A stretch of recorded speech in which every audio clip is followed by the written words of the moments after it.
الحمد لله الذي أرسل رسوله بالهدى ودين الحق ليظهره على الدين كله ولو كره المشركون. أحمده على نعمه وآلائه وأشكره على فضله وإحسانه، وأشهد أن لا إله إلا الله الملك الحق المبين، له الخلق والأمر، تبارك الله رب العالمين. وأشهد أن سيدنا ونبينا وحبيبنا وقائدنا وقرة أعيننا محمدًا عبده ورسوله المصطفى الأمين والصادق المصدوق وإمام المتقين وخاتم الأنبياء والمرسلين وسيد الأولين والآخرين وخير الأنام. شرح الله له صدره ورفع ذكره ووضع عنه وزره وغفر له ما تقدم من ذنبه وما تأخر، واصطفاه على العالمين. أشهد أنه بلغ الرسالة وأدى الأمانة ونصح الأمة وجاهد في سبيل الله حق جهاده حتى أتاه اليقين، وتركنا على المحجة البيضاء ليلها كنهارها لا يزيغ عنها إلا هالك. اللهم صل وسلم وبارك على النبي المختار وآله الأطهار وأصحابه الأبرار ومن سار على دربه من الأخيار. أما بعد، فأوصيكم ونفسي بتقوى الله في السر والعلانية، وأحثكم على طاعته وامتثال أوامره، وأحذركم من مخالفة أمره وعصيانه، وأستفتح بالذي هو خير. يا أيها الذين آمنوا اتقوا الله حق تقاته ولا تموتن إلا وأنتم مسلمون. يا أيها الناس اتقوا ربكم الذي خلقكم من نفس واحدة وخلق منها زوجها وبث منهما رجالا كثيرا ونساء، واتقوا الله الذي تساءلون به والأرحام، إن الله كان عليكم رقيبا. أما بعد، فيا عباد الله، لقد من الله على المؤمنين إذ بعث فيهم رسولا من أنفسهم يتلو عليهم آياته ويزكيهم ويعلمهم الكتاب والحكمة، وإن كانوا من قبل لفي ضلال مبين.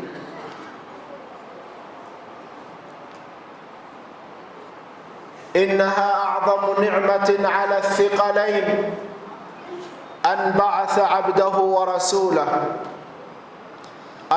عبده ورسوله بشيرا ونذيرا وداعيا إلى الله بإذنه وسراجا منيرا. فما أعظم المنة برسول الله، وما أجزل العطاء ببعثته ورسالته. لقد جاءكم رسول من أنفسكم عزيز عليه ما عنتم حريص عليكم بالمؤمنين رؤوف رحيم. إنه الرحمة المهداة والنعمة المستاه، أخرجنا من الظلمات إلى النور، وفتح لنا أبواب السعادة في الأولى والآخرة، فهو أسوتنا وقدوتنا في كل صغيرة وكبيرة، فلا خير إلا في متابعته والتمسك بسنته. لقد كان لكم في رسول الله أسوة حسنة لمن كان يرجو الله واليوم الآخر وذكر الله كثيرا. فالخير كله والسعادة كلها في طاعته ومتابعته.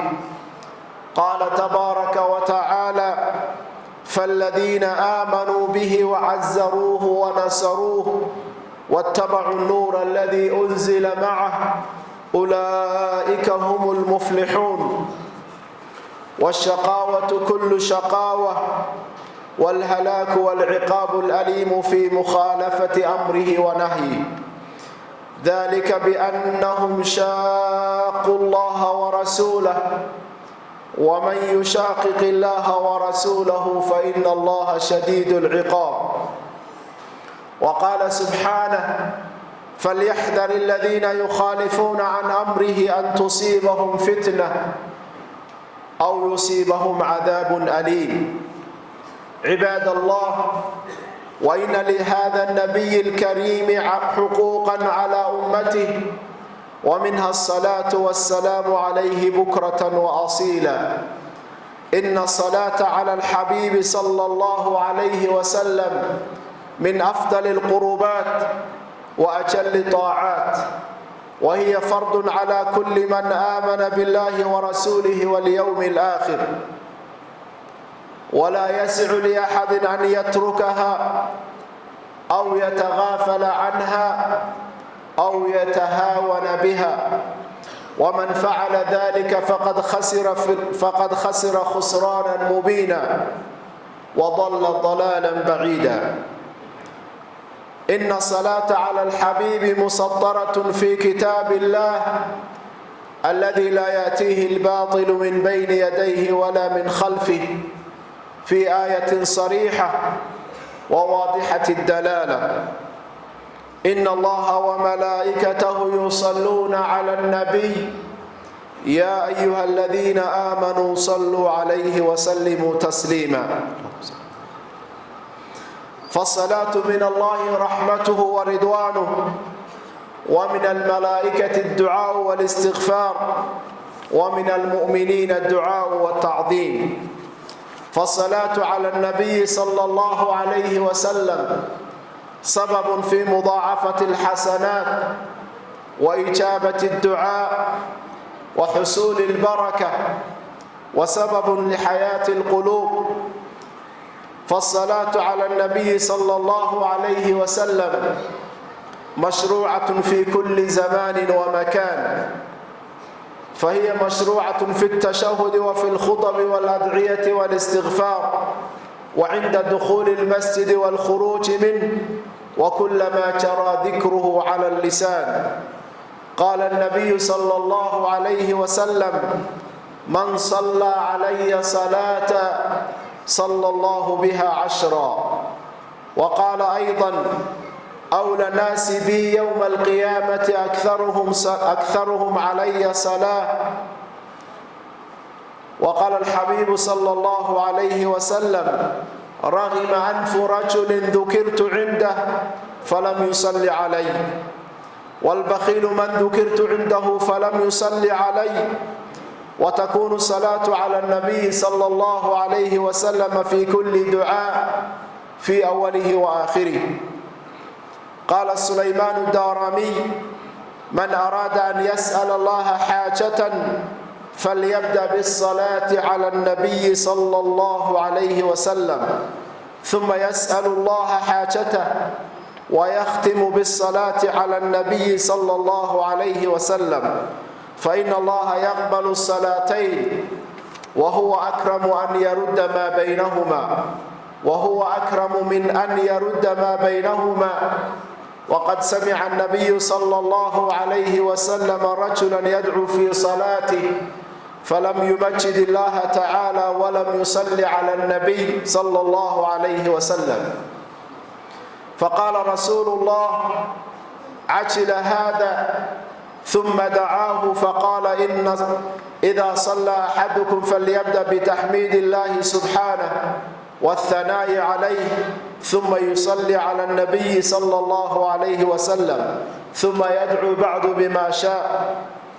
وقال عمر بن الخطاب رضي الله عنه: إن الدعاء يحجب دون السماء حتى يصلى على النبي صلى الله عليه وسلم.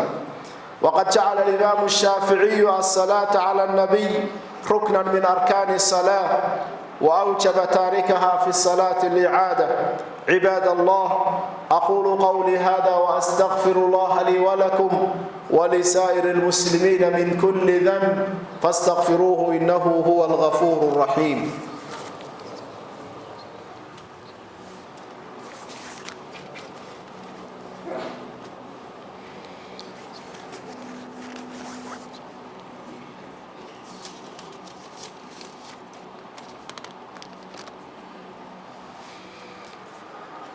الحمد لله الذي أسبغ علينا نعمه ظاهرة وباطنة، وهدانا للإسلام، وما كنا لنهتدي لولا أن هدانا الله. وأشهد أن لا إله إلا الله وحده لا شريك له، له الملك وله الحمد وهو على كل شيء قدير. وأشهد أن محمدًا عبده ورسوله وصفيه وخليله، صلى الله وسلم وبارك عليه وعلى آله وأصحابه ومن تبعهم بإحسان إلى يوم الدين وسلم تسليما. يا أيها الذين آمنوا اتقوا الله حق تقاته ولا تموتن إلا وأنتم مسلمون. عباد الله، waxaynu walaalayaal ku soo jirnay khudbado ku saabsan dikriga Ilaahay subxaanahu wa ta'ala. waxaynu soo qaadanay guud ahaan fadliga uu dikrigu leeyahay. waxaynu haddana si gaar ah u soo qaadanay tasbiixda iyo istighfaarta. waxaynu insha allahu tacaala maanta khudbadeena ku qaadan doonaa dikriga Ilaahay subxaanahu wa ta'ala wax ka mid ah oo ah as-salaatu cala an-nabiy sallallahu alayhi wa sallam. salliga nabiga alayhi salaatu wa salaam oo adkaarta ka mid ah iyo cibaadooyinka waaweyn ee Ilaahay loogu dhawaado aynu insha Allah khudbadeena ku soo qaadanayna. waxa nicmooyinka waaweyn ka mid ah ee Ilaahay subxaanahu wa ta'ala uu ku galladaystay cala thiqalayn, jin iyo insiba, inuu u soo diray rasuulkii ugu sharafta badnaa, sayyidul awwaliina wal aakhiriin, si uga saaro min adh-dhulumaati ila an-nuur, si mugdiga ay ku jiraan uga saaro oo waxa weeyaan iftiin iyo iimaan markaa ugu saaro. Ilaahay subxaanahu wa ta'ala rasuulka wuxuu ku tilmaamay: waxaa idin yimid rasuul xariisun calaykum, aad idinku dadaalaya oo badbaadadiina iyo markaa inaad Ilaahay subxaanahu wa ta'ala ciqaabkiisa ka badbaadaan aad ugu dadaalaya. casiizun calayhi maa canidtum, waxa idin dhibaya isagana way ku adag yihiin oo isagana mashaqo iyo dhib ay ku yihiin. Ilaahay wuxuu ku tilmaamay ra'uufun raxiim, inuu yahay mid naxariis badan oo dabacsan oo aad u dhimrin badan. rasuulkaas Ilaahay subxaanahu wa ta'ala adoomadiisa u soo diray. waxa Ilaahay subxaanahu wa ta'ala uu tilmaamay cidda raacday inay guuleysatay: فالذين آمنوا به وعزروه ونصروه واتبعوا النور الذي أنزل معه أولئك هم المفلحون. kuwa rasuulka raacay ee u hiiliyay ee wadadiisii maray ee nuurkii iyo quraankii lagu soo dejiyay raacay, Ilaahay wuxuu leeyahay kuwaas ayaa guuleystay. أولئك هم المفلحون. waxa la israaciyay ismu al-ishaara iyo waxa weeyaan damiir al-fasl iyo kelmad kale oo mucarraf bil alif wala, waxay ka dhigan tahay guusha dhabta kuwaas gaadhay. rasuulku alayhi salaatu wa salaam xuquuq badan buu ummadiisa ku leeyahay. waxaynu laakiin maanta soo qaadanaynaa inagoo adkaartii ku jirna salaada nabiga alayhi salaatu wa salaam lagu saliyayo. waxay ka mid tahay waxyaabaha Ilaahay loogu dhawaado iyo daacooyinka waaweyn. waxay farad iyo waajib ku tahay qof kastoo Ilaahay iyo rasuulkiisa aakhiro rumaysan. waxay ka mid tahay waxyaabaha Ilaahay subxaanahu wa ta'ala adoonka ugu naxariisto ugu dambi dhaafo qofka dhayeelsada ama fudaydsada salliga nabiga calayhi salaatu wasalaam kaasi adduun iyo aakhira wuu khasaaray tacab khasaar baa kaa ku dhacaya ilaahay subxaanahu wa tacaala aayadihiisa kitaabkiisa qur-aanka ah ayuu ilaahay ku cadeeyay arrintaa isagoo ina amraya inna allaha wa malaa'ikatahu yusalluuna cala annabiy yaa ayuha aladiina aamanuu salluu calayhi wa sallimuu tasliima allahuma salli calaa muxamedin wacala aali muxamed ilaahay wuxuu inoo tilmaamay inna allaha wa malaa'ikatah ilaahay subxaanahu wa tacaala ayaa nabigiisa ku salliyaya malaa'igtiisa ku salliyaysa ilaahay waxa uu yaa ayuha aladiina aamanuu kuwa iimaanka laga helayo salluu calayhi wa sallimuu tasliima nabiga ku salliya oo salaama xagga ilaahay subxaanahu wa tacaala marka la eego waa naxariis iyo ridwaan ama raalli ahaansho ayuu xagga ilaahay subxaanahu wa tacaala ka helaya xagga malaa'igta marka la eego salaada nabiga ku saleeyaan waxa weeye waa ducaa iyo istighfar muuminiintuna waa ducaa iyo ta'diim rasuulka inay marka ilaahay u baryayaan isla markaana ay weyneynayaan nabiga lagu saleeyay calayhi salaatu wasalaam waxa ku jira mudaacafatul hasanaat in ilaahay ajarka inoo laalaabo oo inoo kordhiyo oo ilaahay dambiga inaga dhaafo rasuulku wuxuu inoo sheegay calayhi salaatu wasalaam man salla calayya maratan salla allahu biha 10 qofka hal mar igu salliya ilaahayna 10 jeer ayuu u naxariistaa oo ilaahay subxaanahu wa tacaala dambigiisa u dhaafa waxa kaloo rasuulku sheegay awla naasi bi yawm alqiyaamah aktharuhum calayya salah dadka maalinta qiyaamaha iigu dhow ee waxa weeyaan markaa ila rafiiqaya waa kuwa igu salaada badan hadda doonaysa nabi maxamed calayhi salaatu wasalaam inaad ka ag dhawaato oo qiyaamaha la rafiiqdo jannada la gasho waa inaad noqoto dadka ugu salaada badan nabiga calayhi salaatu wasalaam dadka ugu salliga badan waa inaad ka mid noqoto waxa kaloo xadiiska la tilmaamayay kuwa ugu jecelahay waxa weeye waa kuwa ugu salaada badan ayuu rasuulku calayhi salaatu wasalaam waxa kaloo rasuulku tilmaamay ragima anfu rajulin dhukirtu cindahu falan yusalli calayhi waxa guul darro ku dhacday nasiib darro oo guul daraystay qofka waxa weeyaan agtiisa marka isagoo maqlaya lagu soo hadal qaado ee nagu saliin sallallahu alayhi wasallam waxa kaloo rasuulku inoo sheegay bakhayl waxa la yiraahdaa qofka rasuulka agtiisa lagu soo hadal qaaday rasuulka ku saliin kaasa bakhayl la yiraahdaa salaada nabiga lagu saliin sallallahu alayhi wasallam waa mid markasta inoo furan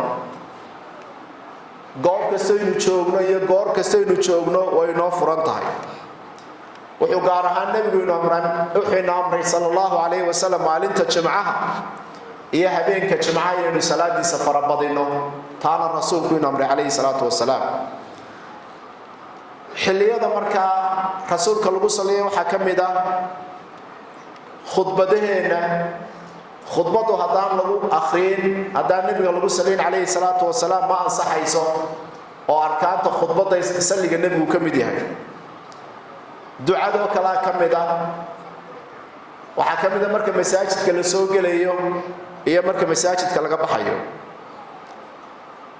waxa kamid ah marka salaada ay tukanayno inaynu nabiga ku saliin alayhi salaatu wasalaam waxay kamid tahay waxyaabaha ducada lagu aqbalo salliga nabigu wuxuu kamid yahay waxyaabaha ducadeena lagu aqbalayo Sulaymaan ad-Darami waxa uu yiri qofka ilaahay inuu wax weydiisto doona horta nabiga ha ku saliyo alayhi salaatu wasalaam kadibna baahidiisa iyo wuxuu muraad ku leeyahay ilaahay ha weydiisto markuu muraad ku leeyahay ilaahay weydiistana salliga nabiga ha ku khatim alayhi salaatu wasalaam ilaahay labadaas salli uu aqbalaya inta u dhaxaysana ilaahay soo celin maayo rasuulkuna wuxuu arkay calayhi salaatu wasalaam nin ducaysanaya oo aan ilaahay ammaanin oo nebigana ku salliyay. wuxuu yidhi cajila haada, kaasi wuu degdegay, yacni adaabtii ducada ayuu ka tegey. markaa wuxuu rasuulku baray calayhi salaatu wasalaam markuu midkiin ducaysanayo inuu ilaahay mahadnaqiisa iyo ammaantiisa ku bilaabo, kadibna uu nebiga ku salliyo, kadibna wuxuu ilaahay weydiisto. markaa ducadeenna waa adaabta looga baahan yahay lagu aqbalayay ka mid tahay. waxay ka mid tahay xusuulilbaraka, waxyaabaha barakada lagu helo, hadday arsaaq tahay iyo hadday nolosha kala tahayba. salliga nebigu wuxuu ka mid yahay waxyaabaha barakada lagu helo ee ilaahay qofka ku barakeeyo. cumar bin khadaab radiallahu canhu ayaa isna waxa uu yidhi ducada waxa weyn waa maxjuuba, waa la soo celinayaa oo samada waa laga xidhayaa ilaa nebiga lagu salliya calayhi salaatu wasalaam. imaamu shaafici waxa uu yidhi waxay salaada arkaanteeda ka mid ah assalaatu cala annabiy, gaar ahaan atixiyaadka dambe waa arkaanta ayay ka mid tahay. hadduu qofku salaadaa nebiga ka tagana salaadiisii uu ku soo celinaya, salaadiisii dhammayd may ansixin, dib buu ugu soo celinaya. rasuulku wuxuu inoo sheegay calayhi salaatu wasalaam maa min cabdin yusalli calay ilaa sallat calayhi almalaa'ika. xadiis macnihiisu yahay ma jiro addoon igu salliyaya, hadduu laakiin jiro isagana malaa'igtaa u ducaynaysa. qofkaa nebiga ku salliya calayhi salaatu wasalaam isagana malaa'igtaa u ducaynaysa. falyuqallilu lcabdu min dalika aw liyukfir. markaa qofku ama ha badiyo ama ha yareeyo, adigay markaa hawshaasi kuu taalla. salliga nebiga haddaad badinaysa iyo haddaad yaraynaysaba waa arrin adiga kuu taalla, laakiin rasuulku wuxuu inoo sheegay inay malaa'igtuna kuu ducaynayso. waxaa kaluu rasuulku inoo sheegay in qofka derajadiisa kor loo qaadayo oo sayi-aadkiisa iyo xumaantiisana laga tirtirayo markuu nebiga ku salliya calayhi salaatu wasalaam. waxau rasuulku inoo sheegay qofka waxa weeyaan igu salliya, ilaahay subxaanahu wa tacaala kataba lahu 10 xasanaat wa maxaa canhu 10 sayi'aat wa rafaca lahu 10 darajaat. wuxuu rasuulku yidhi qofka igu salliya ilaahay 10 xasanaad buu u qora, waa halka ugu hooseysa xasanaadka laga bilaabo. 10 dembina ilaahay uu ka tirtiraa, 10 darajana waa loo qoraa. oo waxa weyn markaa jannadu waxaynu ognahay waa darajaad kala sarreeya. markaa darajaadkii jannada ayaad kor u sii fananaysaa. salliga nebiga calayhi salaatu wasalaam waxyaabaha laga helo waxaa ka mid ah kifaayatu lhumuum, in wax allaale wixii warwariyo walbahaara ilaahay kaa dulqaado. saxaabiga lana ubay binu kacab ayaa waxa uu yidhi innii ukhiru salaata calayk fakam ajcaluhaa lak. rasuulka ilaahu salligaagaan badinayaa, inteen ka dhigaa? markaasuu rasuulku wuxuu ku yidhi maa shiit, inta doonto, tiro laguma qabanayo, inta doonto aduu ka dhig. markaasuu wuxuu yidhi rubuc baan ka dhigaya. markaan adkaarta iyo ducada la imanayo rubuc baan ka dhigaya. wuxuu ku yidhi markaa wain zidta fa huwa khayr, haddaad rubucaa ka kordhisana waa khayrun. markaa wuxuu yidhi waxaan ka dhigayaa nisf, waxa ku yidhi haddaad ka kordhisana waa khayr. waxaan ka dhigay uluayn, 3 meelood 2 meelood ahaan. wuxuu yidhi haddaad ka kordhisana waa khayr. wuxuu yidhi markii dambe salaadaadu baaba ka dhigay dikriga iyo ducadayda. rasuulku muxuu ku yidhi idan tukfaa hamuk wa yukfaru dambuk. haddaad sidaas samayso 2 arrimood baad helaysaa. wax allaale wixii hamiyo warwar ku haysta iyo mushkilad ku haysta ilaahay baa kaaga filan. ilaahay dembigaagana wuu dhaafi doona. bal qofka maanta labadaa hele ka warrama. adduunka imisaa warwar iyo walbahaar iyo problem iyo mushkilad kula kulma oo madaxu kula xanuuna. rasuulku wuxuu leeyahay calayhi salaatu wasalaam qofka salaadaa badiya ilaahay subxaanahu wa tacaala 2 arrimood buu siiya. hamigiisa iyo warwarka haystana ilaahay wuu ka fogeeyaa oo waxa weyn ilaahay baa kaga filnaada. waxa weyn ilaahay dembigiisana wuu dhaafa. waa 2 arrimood oo aad u waaweyn.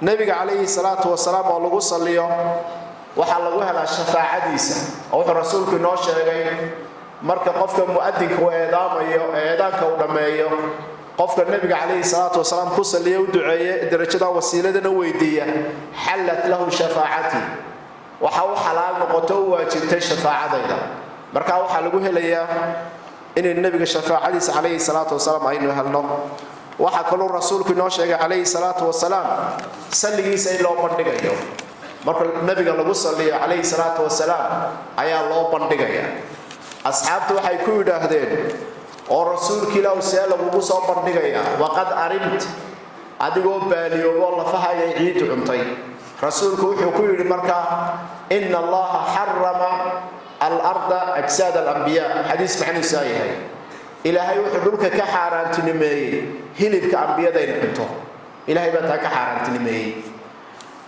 ilaahayna subhanahu wa ta'ala waxa uu rasuulku inoo sheegay qofka nabiga ku saliya calayhi salaatu wasalaam in ilaahay subhanahu wa ta'ala uu saliyayo fi mala'in khayrin minhu waxa lagu soo hadal qaadaya mala iyo meel ka khayr badan ayaa lagu soo hadal qaadaya in nabiga ku saliya calayhi salaatu wasalaam waxaynu walaalayaal isweydiinayna laba su'aalo nabiga calayhi salaatu wasalaam seeba loogu saliyaya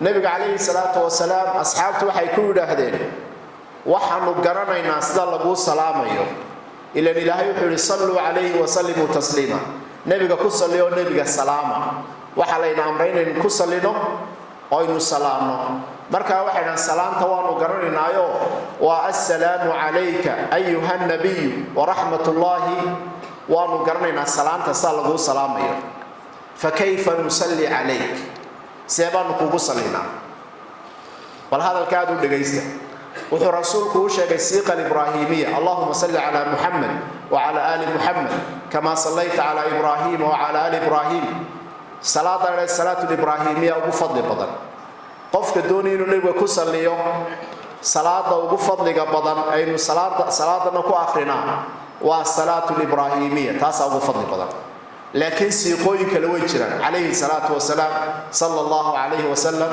way jiraan siiqooyin kale laakiin ta ugu fadliga badani waa xawayaan waa siiqa ibraahimiya ayaa ugu fadli badan waxa kale oo iyaduna markaa u baahan inaynu isweydiino marar badan baynu aragnaa iyadoo dadka qaarkood ay markaa nabiga calayhi salaatu wasalaam siyaabo gaar ah u xusayaan oo ay ka dhigeen nabigii la diidan yahay nabiga calayhi salaatu wasalaam salligiisa wayna ka waranay duca la inaga aqbali maayo oo salaad la inaga aqbali maayo haddaan nabiga ku salin calayhi salaatu wasalaam qofka salliga nabiga diidaan islaamnimada uu ka baxay islaamnimada shaqo kuma laha waxyaabaha inta badan lagu murmaa waa waxyaabo dadku ay jeebkooda kala soo baxeen in nabiga loo dabaal dego oo xoolo loo qalo oo qasaayid la akhriyo suuqada lagu wareego nabigu taa shaqo kuma laha salliga nabigana xidhiidh lama laha taasi salliga nabiga xidhiidh lama laha in meelaha durmaan laga garaaco oo nabiga xoolo loo ururiyo meelaha xoolo lagu qalqalo oo qasiidooyin halka meelaha